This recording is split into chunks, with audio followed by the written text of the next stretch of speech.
Coriolanus is one of Shakespeare's Roman plays. It's the story of Coriolanus, who is a great warrior for Rome. He has gone out and successfully defeated the Goths. He returns home, is asked to participate in the political process of Rome, discovers just how unattractive that actually is, and decides, instead of dealing with the politics of Rome and the betrayals of the politicians, he decides to leave Rome and go join forces with the Goths, who he has defeated, and Tullus Aufidius, who is their leader, and to basically raise an army with the Goths and come back and sack Rome. The Roman senators then go to Coriolanus's wife and mother and plead with him to surrender, to not attack Rome. He agrees for them, which means that he then betrays the Goth army that he's just allied himself with, and the Goths, of course, exact their revenge on him. It is not a well-known play. It is very difficult. It starts off with a really fantastic sort of opening action sequence where you have all of this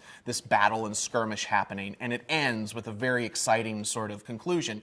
The middle political part is a little bit more difficult, and I think it's why people tend to stay away from staging the play. The thing I remember the most about the production would be the costume design asked for unitards for all of the company. Part of the design was that everybody wore robes over these unitards so that when they would fight, they would disrobe, and all of the fight choreography that was executed involved people slapping each other with and marking each other with blood all over their bodies. By only having that little bit of costume on, it was able to create a much broader canvas for the blood to show up on during the fights. I think most of the men wish that we had had a little more warning about what the costumes were going to be before we started. I think we would have, went out and done some running or something.